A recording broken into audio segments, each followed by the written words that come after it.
Welcome to the editorial analysis on 7th of August. ఈరోజు ముఖ్యమైన editorials pouring up to get to the $30 trillion economy point and healing a nation రెండు కూడా the Hindu news పేపర్లోనివే.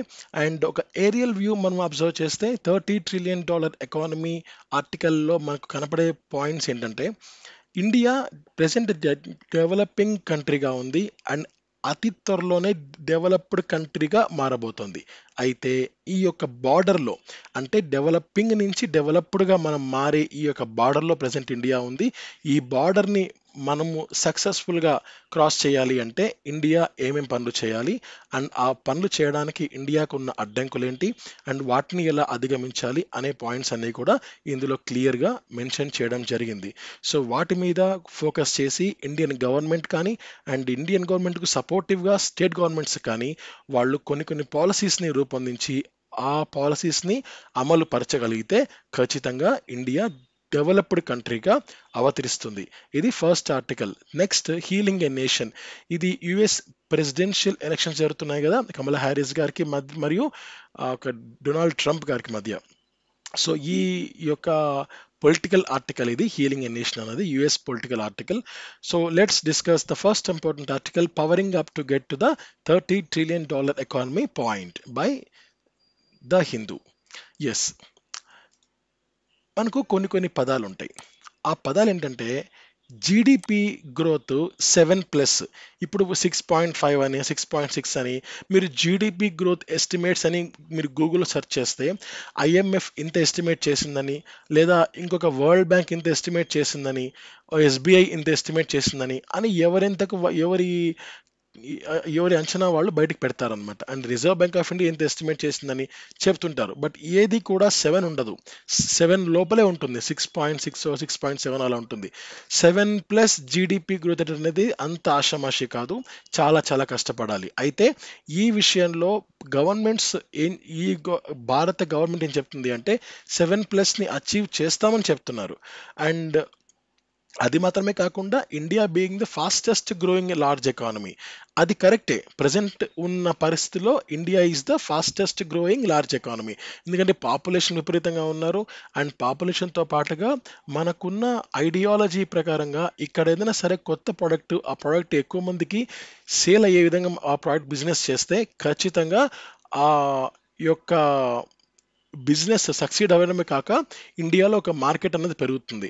So అలా fastest growing large ఎకానమీగా India present ఉంది. అయితే 7+ GDP growth achieve అవుతుందా? And ఇంకొకటి 21st సెంచరీ అయితే ఉంటుందో అది ఇండియా యొక్క సెంచరీ. ఇండియా ఈ సెంచరీని పూర్తిగా ఏలబోతోంది. అంటే ఇండియా పూర్తిగా డామినెంట్గా ఉండబోతోంది మిగిలిన కంట్రీస్తో పోల్చుకుంటే. అయితే ఈ అన్ని అంశాలు జరగడానికి చాలా కృషి చేయాలి. అండ్ కృషి చేసినా కూడా ఎకానమీ అన్నది పూర్తిగా ఇన్ఎవిటబుల్. ఇన్ఎవిటబుల్ అంటే మీనింగ్ ఏంటంటే ఏది కూడా స్టేబుల్‌గా ఉండదు. సో మొన్నొకసారి మీరు షేర్స్ పరంగా అబ్జర్వ్ చేస్తే సెన్సెక్స్ 80,000 క్రాస్ అయింది. 80,000 క్రాస్ అయింది అని సెన్సెక్స్ ఆల్ టైమ్ హై అన్నమాట. సో ఆ ఆర్టికల్ చూసి చాలామంది కొత్తగా నాలెడ్జ్ లేని వాళ్ళు, నాకు తెలిసిన వాళ్ళు కూడా షేర్స్ కొనడం ప్రారంభించారు.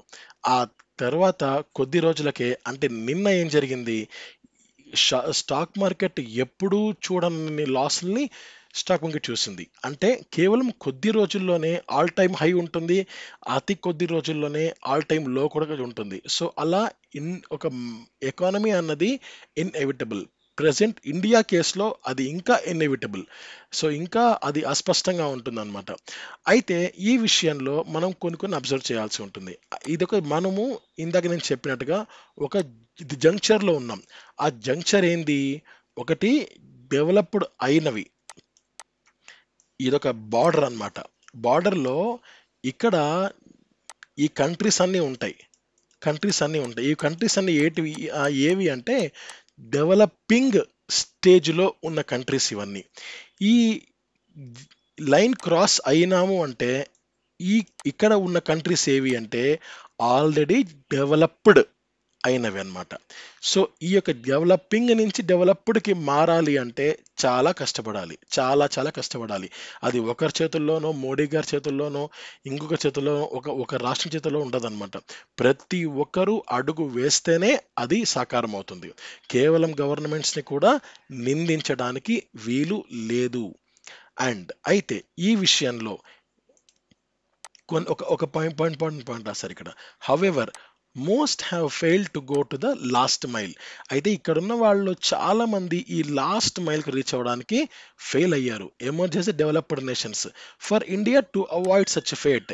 అయితే ఇండియా ఆ ఫేట్‌ని అవాయిడ్ చేసుకోవాలి అంటే to become a $30 trillion economy by 2047.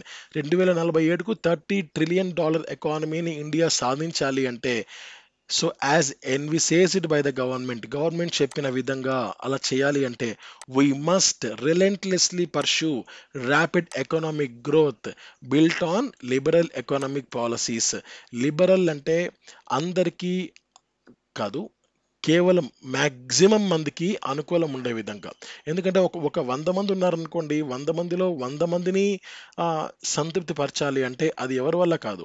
At least ఒక 80 మెంబర్స్ మనం చెప్పిన మాట వల్ల, మనం చేసిన పని వల్ల, లేదా మనము అమలు చేసిన పాలసీ వల్ల ఒక 80 మందికి ఆ పాలసీ ఉపయోగపడుతుంది అంటే then it is a good policy. It will be a good policy. So అలా ఉంటుందన్నమాట. అంటే లిబరల్‌గా ఎవరికీ పెద్దగా ఇబ్బంది లేకుండా ఉండే ఎకనామిక్ పాలిసీస్‌ని చేసి అండ్ ఎకనామిక్ గ్రోత్ ర్యాపిడ్‌గా ఉండే విధంగా చాలా రిలెంట్‌లెస్‌గా మనం పని చేయాల్సి ఉంటుంది. That harness the private sector మీద కూడా ఫోకస్ చేయమని ఇక్కడ చెప్పడం జరుగుతుంది. In this pursuit many would continue to decry. Indian ఎకానమీకి సంబంధించి మాత్రమే కాకుండా ఎంటైర్ ఇండియా చేసే పనుల్ని ఎప్పటికప్పుడు కొంతమంది వాళ్ళని ఏమని పిలవాలో కూడా నాకు తెలీదు. వాళ్ళ పనేంటంటే ఎప్పుడూ గవర్నమెంట్స్‌ని కించపరచడం అండ్ ఇండియన్ కల్చర్‌ని, సొసైటీని, ఆడవాళ్ళని కించపరచడం లాంటి పనులు చేస్తుంటారు. వాళ్ళు యూట్యూబ్‌లో ఉన్నారు, బయట ఉన్నారు. సో ప్రతి చోట అలాంటి వాళ్ళు కొంతమంది ఉన్నారు. అయితే అలాంటి వాళ్ళ గురించి పెద్దగా పట్టించుకోవాల్సిన అవసరం లేదు. సో అది క్రిటిసిజం. ఎందుకంటే మనం ఏదైనా సరే ఒక ఫ్లోలో పర్ఫెక్ట్‌గా వెళ్తూ ఉంటాం మనం చేసే పనిలో. బట్ ఎవరైనా సరే సడెన్‌గా వచ్చి ఏంటి ఇలా చేసావు? ఇలా చేయడం కరెక్ట్ కాదు. మొన్న ఇలాగే చేశారు ఒకడు. వాళ్ళు చాలా అట్టర్ ఫెయిల్యూర్ అయ్యారు. అంటే మనం ఏదైతే ఫోకస్ చేస్తున్నామో ఆ ఫోకస్ అనేది కంప్లీట్‌గా మిస్ అవుతుంది. సో మనము ఒకటి నమ్మి మనం పర్ఫెక్ట్‌గా ముందుకెళ్తామని మన మీద మనకు నమ్మకం ఉన్నప్పుడు అలాంటి వాళ్ళు 100 మంది కాదు, 1000 మంది వచ్చినా సరే మనల్ని ఎవరు ఆపలేరు. అయితే అలాంటి వాళ్ళ గురించి మనం పట్టించుకోకూడదు. సో మన చెవులు పని చేయకూడదు అలాంటి వాళ్ళ దగ్గర. అదైతే గుర్తుపెట్టుకోవాలి. తర్వాత ఇందాక నేను చెప్పిన విధంగా కొన్ని అడ్డంకులు అని చెప్పాను. బ్యారియర్స్ అని చెప్పాను.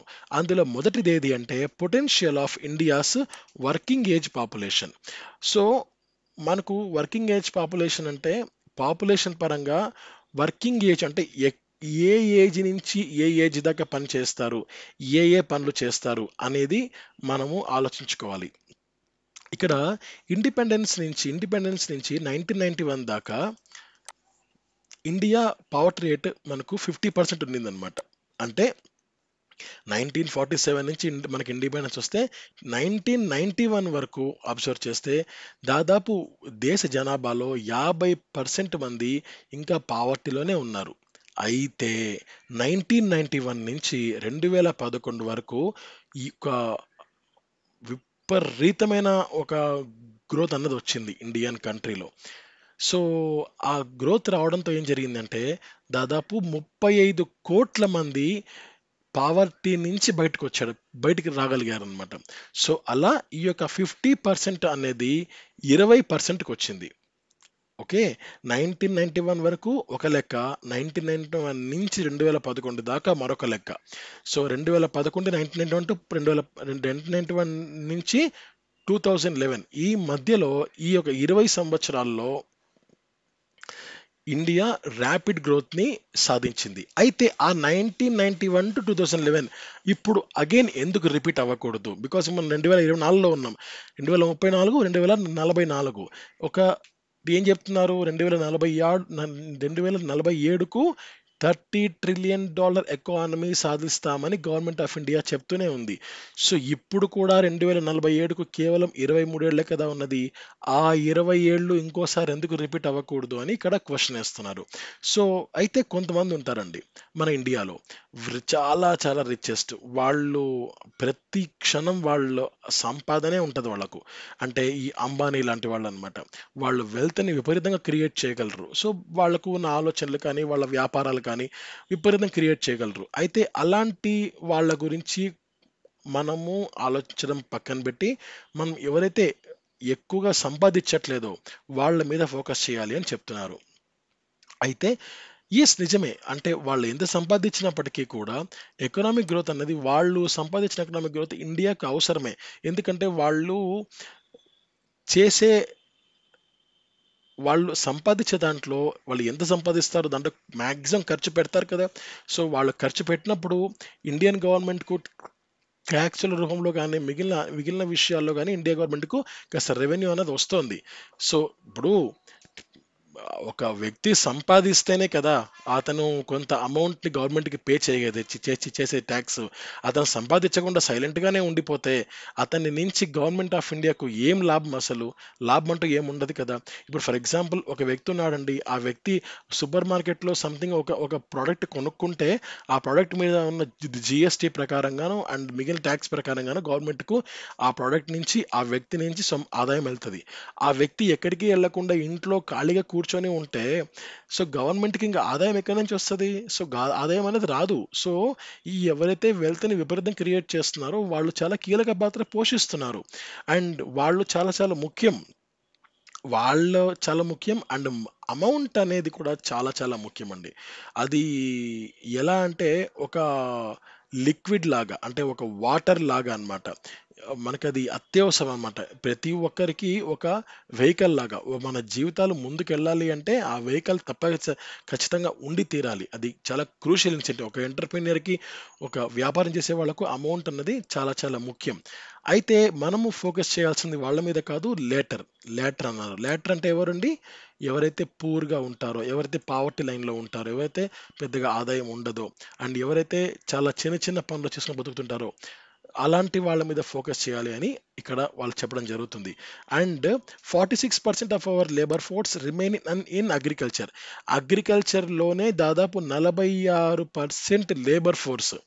లేబర్ ఫోర్స్ అంటే ఎవరంటే కేవలం ఒక పెద్దగా చదువుకోకుండా వాళ్ళు వాళ్ళ శరీర కష్టాన్ని, ఐ రిపీట్, శరీర కష్టాన్ని మాత్రమే నమ్ముకున్న వాళ్ళనమాట. సో అంటే వాళ్ళు ఈ ఇల్లు ఆహ్, కట్టేవాళ్ళు కానీ, అలా వాళ్ళ యొక్క శ్రమని నమ్ముకుంటారనమాట వాళ్ళు. సో వాళ్ళకు ఈ యొక్క సాఫ్ట్‌వేర్స్ గురించి కానీ, మిగిలిన వాటి గురించి కానీ, ఇది చదువుకు సంబంధించిన వాటి గురించి పెద్దగా అవగాహన ఉండకపోవచ్చు. సో అలాంటి వాళ్ళు దాదాపు 46%, అంటే 100 మంది అలా ఉంటే 46 మంది అగ్రికల్చర్‌లోనే ఉన్నారనమాట. సో అయితే వాళ్ళు పెద్దగా ప్రొడక్టివిటీని వాళ్ళు చేయట్లేదు. అండ్ అగ్రికల్చర్ కూడా దాదాపు 18% మాత్రమే జీడీపీకి కారణం అవుతోంది. సో ఈ విషయం గురించి ఆలోచించాలి. నంబర్ 1. నంబర్ 2 ఏంటంటే ఇండియాలో female labour force participation rate కూడా చాలా చాలా తక్కువగా ఉంది మిగిలిన దేశాలతో పోల్చుకుంటే. అంటే ఆడవాళ్ళు లేబర్‌గా ఎంత శాతం పార్టిసిపేట్ చేస్తున్నారు అంటే కేవలం 37% మాత్రమే. అదే చైనాలో, వియత్నాంలో, జపాన్‌లో ఇలాంటి కంట్రీస్‌లో 60-70% పార్టిసిపేట్ చేస్తున్నారనమాట. సో అది మనము అక్కడికి, అంటే మనం 2047కి వెళ్ళాలి. మనము అనుకున్న స్టేజ్‌కి వెళ్ళాలి అంటే మనం ఎక్కడెక్కడ కరెక్ట్ చేసుకోవాలన్నది ఈ ఆర్టికల్ మనకు క్లియర్‌గా అర్థమయ్యేట్టు చెప్తుంది. నెక్స్ట్ ఇంకో విషయం ఏంటంటే ఈ కొన్ని కొన్ని కంట్రీస్ ఉన్నాయి. ఆ కంట్రీస్ ఏంటంటే సౌత్ కొరియా కానీ, తైవాన్ కానీ, జపాన్ కానీ, వియత్నాం కానీ, ఈ నాలుగిటిని ఏషియన్ టైగర్స్ అంటారు. ఎందుకంటారు అంటే ఒకానొక స్టేజ్‌లో వాళ్ళు వాళ్ళ గ్రోత్‌ని 2 అంకెలకు తీసుకెళ్లారు. ఇప్పుడు ఇందాక చెప్పాను కదా! జీడీపీ 7% అని. 7% కాదు, ఇంకా ఎక్కువే తీసుకెళ్లారు వాళ్ళు. ఎలా తీసుకెళ్లారు వాళ్ళు అంటే, ఇప్పుడు ఇందాక ఒకటి మనం డిస్కస్ చేసాం. అగ్రికల్చర్‌లో లో స్కిల్డ్, అంటే వాళ్ళకి పెద్దగా స్కిల్స్ ఏమి ఉండవనమాట. అంటే వాళ్ళు కేవలం శరీర కష్టాన్నే నమ్ముకొని వాళ్ళు చేస్తూ ఉంటారు. పని చేస్తుంటారు. అలాంటి వాళ్ళని ఈ కంట్రీస్ అన్నవి గ్యాదర్ చేసి, మ్యానుఫ్యాక్చరింగ్ యూనిట్స్ ఏర్పాటు చేసి, కొన్ని కొన్ని ప్రొడక్ట్స్‌ని ఉత్పత్తి చేసి, అవి వేరే కంట్రీస్‌కి ఎక్స్‌పోర్ట్ చేసి, అమౌంట్ అన్నది వాళ్ళు సంపాదిచ్చారనమాట. ఫర్ ఎగ్జాంపుల్ మనకు కొన్ని కొన్ని ఏవైనా సరే ఒక ప్లాస్టిక్ బాక్సెస్ అనుకోండి ఎగ్జాంపుల్. లేదా ఏదైనా అట్టపెట్టెలనుకోండి. అంటే ఈ యొక్క ఆహ్, ఈ వుడ్‌తో చేసినవి గాని, సంథింగ్ ఏవైనా సరే ఒకటి సరే ఈ ప్లాస్టిక్ బాక్సెసే అనుకోండి. ప్లాస్టిక్ బాక్సెస్ తయారు చేసే ఒక పరిశ్రమలో పని చేసే వారికి అంటే ఒక సాఫ్ట్‌వేర్ పరంగా నేను చెప్పట్లేదు. మామూలుగా లేబర్స్‌కి పెద్దగా నాలెడ్జ్ అవసరం లేదు. సో, అవి ఎక్కడ మ్యానుఫ్యాక్చర్ అవుతున్నాయి? వాటిని ఎక్కడ ప్యాకేజ్ చేయాలి? అండ్ ప్యాకేజ్ చేసినవి మనము ట్రక్‌లోకి ఎలా ఎక్కియాలి? ఇవి మాత్రం ఐడియా ఐడియా ఉంటే సరిపోతుంది. సో, అలాంటి పరిశ్రమలు కొన్ని వందలు, వేలు క్రియేట్ చేశారనమాట. సౌత్ కొరియా గాని, తైవాన్, జపాన్, వియత్నాం. సో, అలా క్రియేట్ చేసి విపరీతమైన ప్రొడక్ట్స్‌ని వాళ్ళు క్రియేట్ చేసి, ఆ ప్రొడక్ట్స్‌ని ఇండియా లాంటి కంట్రీస్‌కి వాళ్ళు సేల్ చేసి విపరీతమైన అమౌంట్ అనేది వాళ్ళు గెయిన్ చేయడం జరిగింది. ఇది వాళ్ళకు ఉన్న ఒక పెద్ద అడ్వాంటేజ్ అన్నమాట. And their particular brand of economic policy focused on rapid export oriented industrialisation. అంటే కేవలం ఎక్స్‌పోర్ట్స్ ఎక్కువ ఉండే విధంగా వాళ్ళు పాలిసీస్‌ని కూడా రూపొందించుకున్నారన్నమాట. Was premised on the understanding that growing exports require focusing on advantages while being receptive to imports in other areas. అయితే మనకున్న అడ్వాంటేజెస్ ఏంటి అని తెలుసుకొని దాని ప్రకారంగా మనము మలుచుకోవాలి. అండ్ అయితే ఇండియా పరంగా చూస్తే 1990 నుంచి 2013 మధ్య exports as a percentage of India's GDP growth from 7% to 25%. ఇండియాది ఎక్స్‌పోర్ట్స్ చాలా వరకు ఇంక్రీజ్ అయ్యాయి. Today India tries to capitalise the China plus one moment.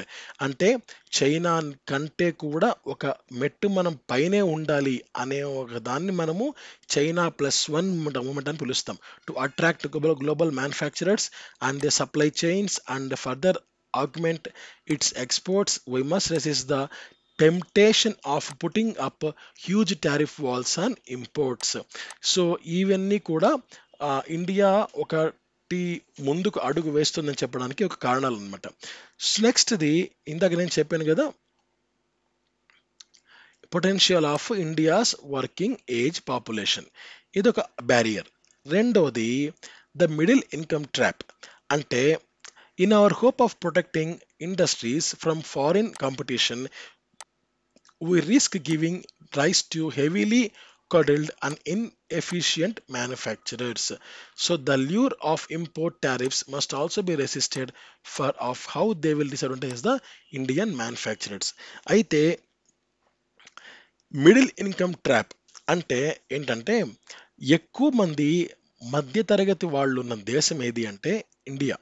So ఈ యొక్క మధ్యతరగతి వాళ్ళని గోల్‌గా పెట్టుకొని ఈ మార్కెట్ కోసం చాలా కంపెనీలు ఇండియా మీద ఫోకస్ చేస్తున్నాయి. సో అందులో భాగంగా ఫర్ ఎగ్జాంపుల్ సామ్‌సంగ్ అనుకోండి.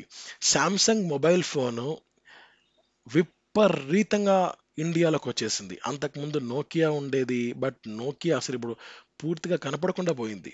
సో, అలా సామ్‌సంగ్ అన్నది అంత విరివిగా ఇండియా మార్కెట్‌లోకి రావడానికి మెయిన్ కారణం ఏంటంటే, మిడిల్ క్లాస్ వాళ్ళ ఆలోచన ఎలా ఉంటుంది. సో, మిడిల్ క్లాస్ వాళ్ళు ఏమని ఆలోచిస్తారు? సో, నాకు కేవలం కొద్ది అమౌంట్‌కే నాకు కొంచెం ఎక్కువ బెనిఫిట్స్ ఉన్నవి కావాలి. సో, ఇదే సామ్‌సంగ్ వాళ్ళు ఫోకస్ చేసింది. అంటే కేవలం 8,000కే, 6,000కే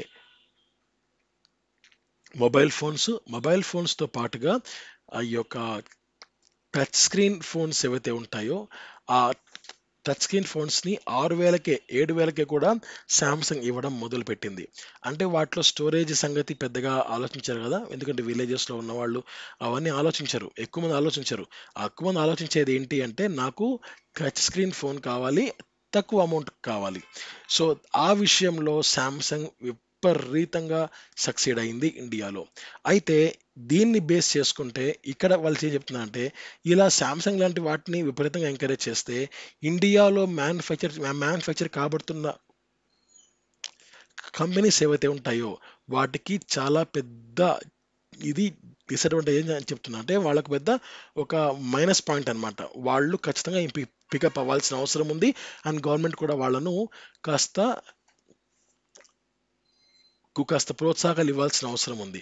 ఏ mobile phone maker who has to import components from China, tariffs will artificially inflate the prices of many parts needed for the finished phones, ultimately raising the price of downstream Indian exports. It is the vicious circle, అంటే ఒక విషయ వలయం అన్నమాట.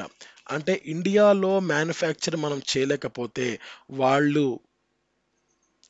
నుంచి మనం రప్పించుకోవాలి. వాళ్ళు exports మీద చాలా టాక్సెస్ వేస్తారు. సో, ఇలాంటివి విషియస్ సర్కిల్ అనమాట. That India should steer clear of, especially as the middle income trap looms ahead. So, ఈ విషయం కూడా ఇండియా ఫోకస్ చేయాల్సి ఉంటుంది. And only 23 had attained the high income status by the 2018. So, మొత్తం కలిపి ఈ 1960లో కంట్రీస్ మిడిల్ ఇన్‌కమ్ అంటే పెద్దగా ఆదాయం లేని కంట్రీస్ 101 ఉంటే 2018 నాటికి హై ఇన్‌కమ్‌గా మారింది కేవలం 23 కంట్రీస్ మాత్రమేనంట. సో, ఇక అంతకు మించి మిగిలిన వాళ్ళు ఏ స్థానంలో వాళ్ళు అలానే ఉన్నారు. So, still a lower income economy that must graduate to middle income status by the early part of the next decade. Next decade నాటికైనా సరే మనము గ్రాడ్యుయేషన్ పూర్తి చేసుకోవాలి. అంటే ఈ యొక్క మిడిల్ ఇన్‌కమ్ నుంచి హై ఇన్‌కమ్‌కు మారాల్సిన అవసరం ఉంది. Then go further. అలా ఇంకా ముందుకెళ్ళొచ్చు. So, they are many reasons countries get ensnared in the middle income trap. These can broadly sum up as the economies losing their edge in the lower end sectors, not being competitive enough with more prosperous countries in the high tech sectors. So, వేరే కంట్రీస్తో మనం పోటీ పడలేకపోవడమే దీనికి ప్రధాన కారణం. అయితే India పరంగా problem ఏంటంటే చాలా చాలా పెక్యులియర్ అండి. అంటే చాలా డిఫరెంట్. ఆ ప్రాబ్లం ఏంటంటే ఇండియాలో పని చేసేవాళ్ళు చాలామంది ఉన్నారు. ఎంతమంది కావాల్సింటే అంతమంది పని చేయడానికి సిద్ధంగా ఉన్నారు. అయితే వాళ్ళని వాడుకునే విధానము గవర్నమెంట్ ఆఫ్ ఇండియాకు ఇంకా తెలియట్లేదని ఇక్కడ రావడం జరుగుతుంది. అంటే ఆ యొక్క స్టాఫ్‌ని అంటే అంతమందిని ఎలా వాడుకోవాలనే విషయం మీద క్లారిటీ లేకుండా ఉంది అని చెప్తున్నారు. So, we have been unable to leverage our surplus labour to grow in lower sectors. The IT boom gave us an alternative pathway to growth, but headroom there is limited. So, అలా అంటే ఇందాక నేను చెప్పినట్టుగా ఇండియాలో చాలామంది ఉన్నారు. అయితే ఎక్కువ మంది ఏం చేయాలి? ఎలా చేస్తే బావుంటుందనేది ఇక్కడ ఆలోచించుకోవాల్సిన అవసరం ఉంది. So, from the backbone of Indian industrial sector, even the government functionaries who have helped develop simple low tech manufacturing at scale will find easier to graduate more complex challenges later. అయితే ఒక అడుగైతే ఈ విషయంలో ముందుకు పడాలి అని చెప్తున్నారనమాట. India social sector, civil society should view campaigns and paint factories, low tech manufacturing, sweatshops decrying their work conditions and low wages in this regard, forcing employees operating wafer thin margins. ఇక్కడ ఎక్కువ మందిని ఆ యొక్క manufacturing పాయింట్‌లోకి తీసుకురావాలి అంటే వాళ్ళకు salaries మాత్రమే ఇస్తే సరిపోదు. వాళ్ళకు అనుకూలమైన వాతావరణాన్ని కూడా క్రియేట్ చేయాల్సిన అవసరం చాలా వరకు ఉంది. నేను నీకు ఒక ₹1,00,000 ఇస్తాను. మీరు మా కింద పని చేయాలి. నేను ఏమన్నా గూడా అనిపించుకోవాలి. ఇక్కడ సిట్యుయేషన్ ఎలా ఉన్నా మీరు పని చేయాలి అంటే చాలా చాలా కష్టమండి అది. సో, ఎంతవరకు మనకు అమౌంట్ అన్నది శాశ్వతం కాదు. అండ్ అమౌంట్ అన్నది ఎప్పటికీ ఒక మనిషికి రిలాక్సేషన్‌ని, మనశ్శాంతిని ఇవ్వలేదు. సో, అమౌంట్‌తో పాటుగా చాలా చాలా ఫ్యాక్టర్స్ మనకు ముడిపడి ఉంటాయి. మన యొక్క మనసు శాంతి పడడానికి. సో, అలా అమౌంట్ మాత్రమే పెంచితే మాత్రం వర్కౌట్ అవ్వదు. అయితే వాళ్ళకున్న ఈ యొక్క వర్కింగ్ పరిస్థితులు ఏవైతే ఉంటాయో అవి చాలా మెరుగుపడాల్సిన అవసరం ఉంది. Avoiding middle income trap requires a market led economy that lets private enterprise thrive without the government perceptions, factory jobs getting in the way, minimum government, maximum governance. ఇది చాలా చాలా ముఖ్యమైన పాయింట్ అండి. గవర్నమెంట్ తక్కువ, గవర్నెన్స్ ఎక్కువ. అంటే private వాళ్ళు రాజ్యమేలాలి అని ఇక్కడ వాళ్ళు చెప్పకనే చెప్తున్నారు. ఓకే. సో, ప్రైవేట్ వాళ్ళు రాజ్యమేలాలి. ఎక్కువ కంపెనీస్ విపరీతంగా పెరుగుతాయి. సో ఆ కంపెనీస్ని బట్టి ఆటోమేటిక్గా లేబర్ ఫోర్స్ అన్నది కూడా పెరుగుతుంది. ఆ కంపెనీస్ గవర్నమెంట్ ఆఫ్ ఇండియాకు ట్యాక్స్ పే చేయడం కూడా పెరుగుతుంది. సో అలా ఎవ్రీథింగ్ ఒక బ్యాలెన్స్డ్గా ముందుకెళ్తుంది అనమాట. And a cluster led industrial model. అయితే ఇప్పుడు ఇందాక వాళ్ళు లేబర్స్ గురించి చెప్పడం జరిగింది. తర్వాత మిడిల్ ఇన్కమ్ గ్రూప్ గురించి చెప్పడం జరిగింది. ఇప్పుడేం చెప్తున్నారు అంటే ఈ లాస్ట్ లాస్ట్ సెగ్మెంట్లో ఇండస్ట్రీస్ పరంగా ఎటువంటి పాలసీస్ని క్రియేట్ చేయాలి. సో ఏ క్లస్టర్ లెడ్ ఇండస్ట్రియల్ మోడల్, ఇండస్ట్రీస్కి అనుకూలంగా ఉండే కొన్ని కొన్ని మోడల్స్ని క్రియేట్ చేయాల్సిన అవసరం ఉంది, such as China and Vietnam. So అప్పుడు మనం ఎంప్లాయర్స్ని కానీ వర్కర్స్ని కానీ ప్రతి ఒక్కరిని మనము అట్రాక్ట్ చేయగలుగుతాం. So Indian states face last disabilities for power, logistics, financing coupled with low labor productivity compared to the countries such as Bangladesh and China, Vietnam, and a compliance burden that deters new players from the entering and existing ones from the expanding. అయితే ఈ అలాంటప్పుడు మనం ఏం చేస్తాము అంటే ఈ industries ప్రకారంగా మనం మంచి మంచి పాలసీస్ని కానీ మోడల్స్ కానీ క్రియేట్ చేస్తే వేరే కంట్రీస్కి సంబంధించి పెద్ద పెద్ద వాళ్ళు ఎవరైనా సరే వచ్చి ఇండియా మీద వాలినప్పటికీ కూడా ప్రజెంట్ ఇండియాలో ఉన్న వాళ్ళు పెద్దగా షేక్ అవ్వద్దు అనమాట. అంటే వాళ్ళు పెద్దగా ఇబ్బంది పడరు. ఇది మనకి ఇక్కడ important point. And time is of the essence. The government must leverage the strengths of the private sector and its own penchant for reforms to focus on low-skilled manufacturing that can employ multitudes of people in sectors like electronics, assembly, and apparel as the opportunity that needs to be more lucrative for the scores of Indians. So ఈ opportunity మళ్ళా మళ్ళా రాదు. ఇప్పుడు గనక మనము నెగటివ్గా ఆలోచించి ఆ, మనం కాస్త వర్క్ చేయకపోతే మనము ఇందాక చెప్పాను కదా మనం ఒక బార్డర్లో ఉన్నామని, ఆ బార్డర్లో నుంచి వెనక్కు మనం వచ్చేస్తాం. సో అగైన్ మనం బార్డర్కి వెళ్ళడానికి చాలా చాలా టైం పడుతుంది. సో ఇప్పుడు అలాగే మనం బార్డర్లో ఉన్నాం కాబట్టి ఇంకొంత కష్టపడితే బార్డర్ అంతా మనము క్రాస్ చేసేయచ్చు.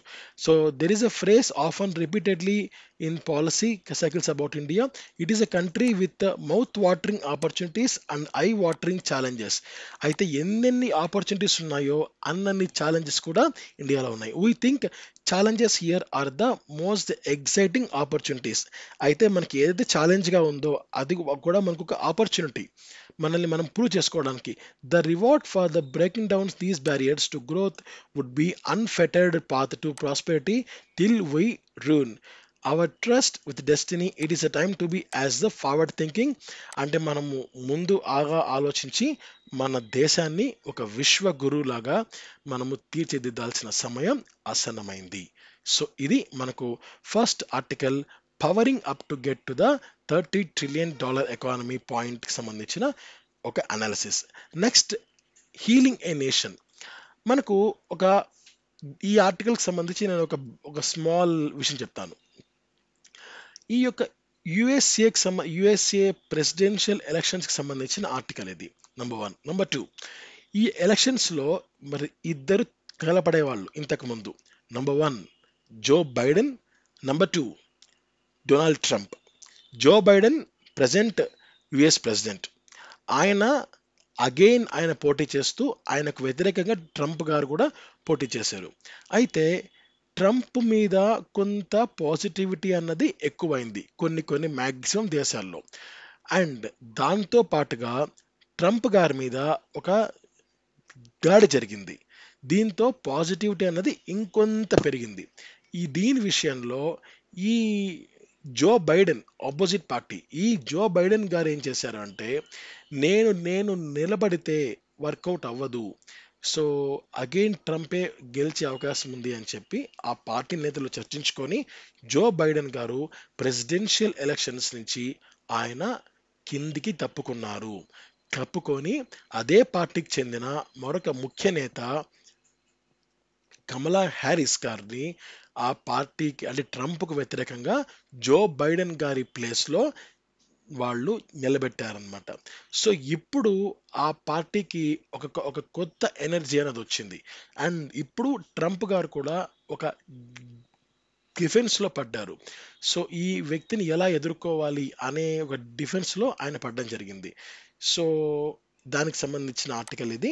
Healing a nation. Harris late entry to the race gives her more advantages than the disadvantages. అంటే ఆమె చాలా లేట్‌గా ఎంట్రీ ఇచ్చినప్పటికీ కూడా, దానివల్ల ఆమె అడ్వాంటేజెసే ఎక్కువ తీసుకుంటుంది తప్ప, దీనికి సంబంధించి ఒక చెడు విషయాలు కూడా ఆమెకు పెద్దగా వెళ్ళట్లేదు. అంటే ఆమె ఎక్కువగా ఆహ్, ఆమెకి లాభాలే ఎక్కువ నష్టాల కన్నా గూడా.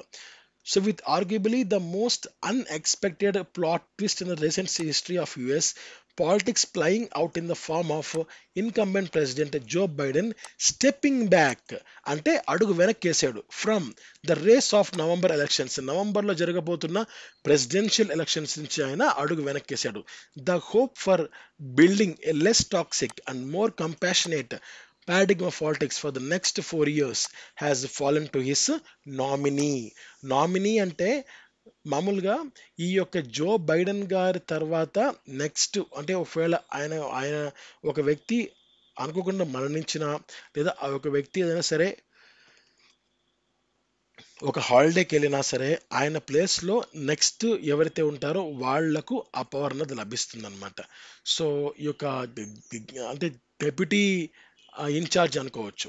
సో అలా నెక్స్ట్ ఈమె హరీస్ ఉన్నారు. సో ఈమె ఆ పొజిషన్కి ఆమె ఫైట్ చేస్తున్నారు.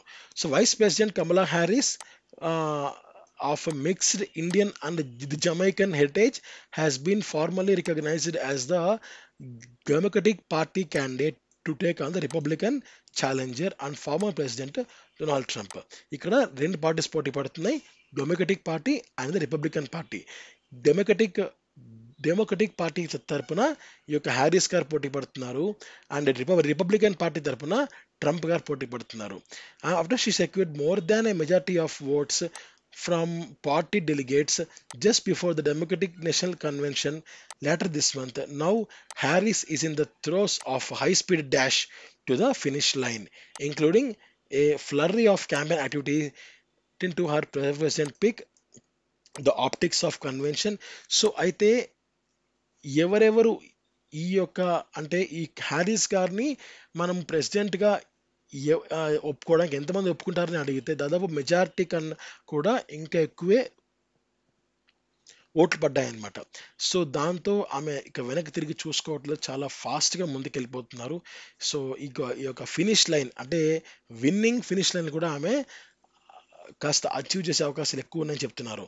So the presidential debates to follow the ceaseless generation of media and online advertising material aimed at swaying voters mind in her favour. Online advertising కూడా ఆమెకు అనుకూలంగానే మార్చుకుంటుంది. Her strategy appears to be working in picking Minnesota's progressive governor Tim Walz as her running mate. She partnered with the leader with a reputation for the Republican district's Democratic. అయితే ఆమె చేసే పనులు ఎలా ఉన్నాయి అంటే, లేట్గా వచ్చినా కూడా ఎక్కడైతే ట్రంప్ గారు ఆధిక్యంలో ఉన్నారో ఆ ఆధిక్యంలో ఉన్న ప్లేసెస్లో కూడా ఈమె డెమోక్రటిక్ అంటే ఈమె పార్టీని ఆధిక్యంలో ఉండే విధంగా ఆమె చేసుకుంటోంది. So although mister Biden had trailed Trump by a few points in approval surveys across the critical swing states. Mrs. Harris has not only tipped the scale back towards Democrats by a margin of 1.9% based on the updating adjusted level average of major national polls, but she has also proven her credentials in pecuniary terms. So అలా ఆమె చాలా వరకు ముందుకెళ్తోంది. Her late entry comes with both advantages and risk. So రిస్క్తో పాటుగా advantages కూడా ఆమెకు కనబడుతున్నాయి అన్నమాట. సో అయితే కొన్నిసార్లు క్రిటిక్ని కూడా మనము కొన్నిసార్లు ఫోకస్ చేయాల్సి ఉంటుంది. ఈ యొక్క రేషియల్ ఐడెంటిటీని ఆమె చాలా వరకు ఒక మైనస్గా ఆమె ఎదుర్కొంటుంది. దాన్ని కూడా ఆమె కాస్త అధిగమించాల్సిన అవసరం చాలా వరకు ఉంది. అయితే ఈమె ఒక ఆల్టర్నేటివ్ ఆన్సర్, అంటే జో బైడెన్ గారు లేరు, ఇక నెక్స్ట్ ఎవరున్నారు, ఎవరో ఒకరిని అని కాకుండా ఈమె ది బెస్ట్ అనే వాళ్ళు ఒక డెమోక్రటిక్ పార్టీ వాళ్ళు ఈమెని ఐడెంటిఫై చేయడం జరిగింది. అయితే ఒక పాయింట్ అండి, ట్రంప్ గారు కావచ్చు, హ్యారిస్ గారు కావచ్చు, వాళ్ళిద్దరూ కావచ్చు, వాళ్ళు ఏంటంటే ఒక విషయం గురించి ఆలోచించాలి. So Washington under the new next president holding firm to core democratic values and genuinely working towards peace across the main many troubled regions of the world. అయితే చాలా రీజియన్స్ ట్రబుల్ ఫేస్ చేస్తున్నాయి ప్రపంచంలో. ఆ విషయంలో ఒక శాంతిని నెలకొల్పే విధంగా వాళ్ళు చర్యలు తీసుకోవాల్సి ఉంటుంది. And most immediately in the context of conflict in Gaza spiralling across West Asia and Russia's belligerence in Ukraine. Russia Ukraine మధ్య ఒక ఒక యుద్ధం కావచ్చు, నెక్స్ట్ ఇరాన్ ఇరాక్ మధ్య, సారీ, ఇరాన్ ఇజ్రాయిల్ మధ్య ఒక యుద్ధ వాతావరణం కావచ్చు, అండ్ రీసెంట్గా బంగ్లాదేశ్లో జరిగిన ఒక యుద్ధకాండ కావచ్చు, అంతకుముందు శ్రీలంకలో జరిగింది కావచ్చు. సో ఇలా ఇండియన్ నేబర్స్లో చాలా చాలా జరుగుతున్నాయి. ఈ విషయంలో కూడా యుఎస్ పాల్గొని ఒక శాంతి వాతావరణాన్ని నెలకొల్పే విధంగా ప్రయత్నించాలి అని ఇక్కడ కోరుకుంటున్నారు. సో ఇవి ఈ రోజుకి సంబంధించిన ముఖ్యమైన ఎడిటోరియల్స్ అండి. అండ్ రేపటి ఎడిటోరియల్స్లో మరి కలుద్దాం. నమస్తే, జై హింద్.